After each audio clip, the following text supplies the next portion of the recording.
So let's now take a look at the new secondary menu. In this particular case, if we come to the very top of the secondary menu, we can see that we're still in case day one.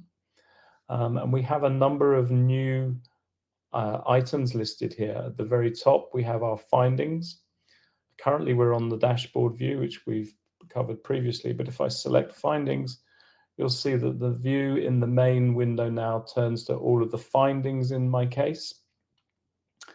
As I come further down, we have something here listed as exclusions, and we'll be talking about exclusions later in some detail, but this again is a new feature of 4.13. What I wanted to focus on just temporarily while we're here is that this is where the evidence is now listed. As before, except this time you can actually search for evidence items, and this is kind of important because we're now supporting so many evidence types, well over 400 different types of evidence. And sometimes scrolling down this list can take some time. So one of the things you can do here is actually search for a specific evidence item by clicking on the magnifying glass. And I could come in here and I could actually type driver or something like that, depending what I'm looking for, and it'll filter down to drivers for me. To clear it, I simply hit the X button.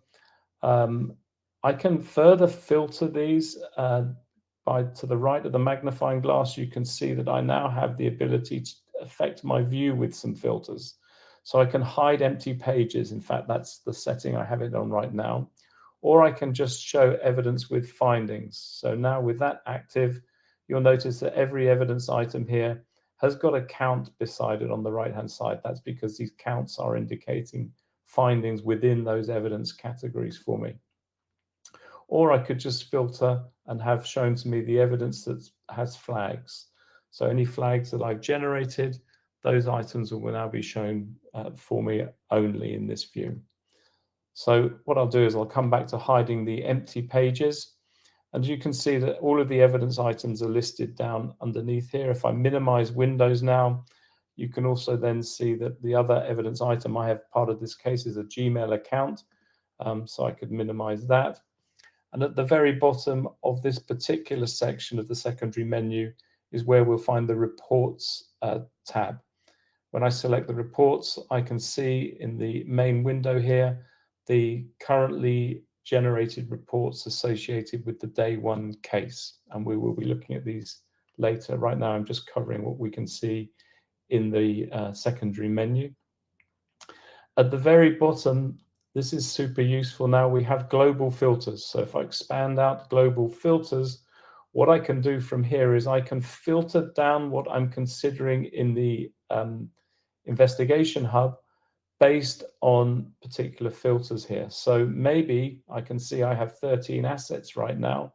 If I select the assets section, this opens up another menu.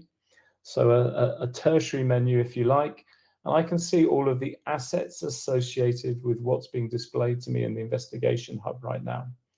And so perhaps I wanted to remove some of these from my consideration. So if I just take these, say these bottom three assets out of my consideration and hit apply, those changes will be reflected in everything that is now displayed in the investigation hub. Those three assets will no longer be presenting evidence to me in the investigation hub. And I can see from the countdown here next to my assets in the global filter that three of the assets are no longer part of this particular investigation. Let's go back to that, because some of you would have probably spotted that we also can go another step further to narrow down what we're considering or what we're looking at in investigation by coming to these drop-down arrows next to each asset. I can actually now decide which acquisitions or which triages I wish to consider in the investigation hub. So there may be a whole series of acquisitions, in this case, that I don't want to use as part of my investigation. I know that they're no longer relevant. Perhaps they're too out of date, or I've identified some in some other way that they're not relevant. I can remove these. Individual tasking assignments can be taken out like this. And once I've got rid of the ones I don't want to see, simply hit the apply button.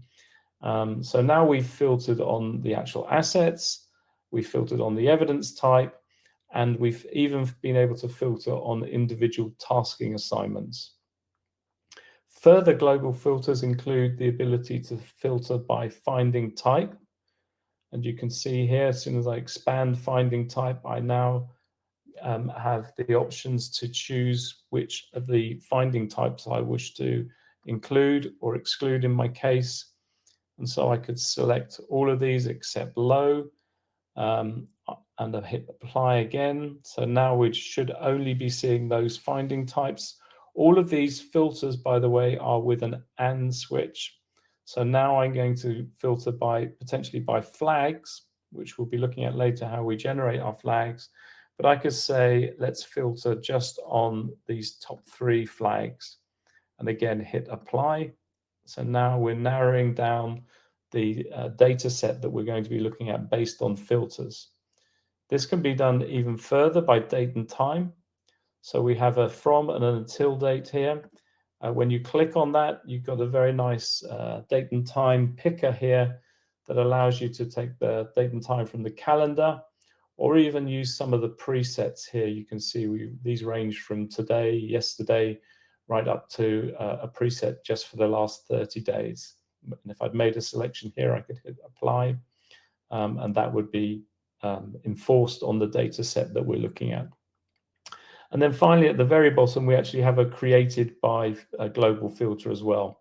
So we could actually just look at the findings that have been presented to us by drone, or the findings that the user themselves has generated. If I don't want any of this, I can simply hit clear the filters, and we'll go back to where we were before with no filters being enforced at this stage.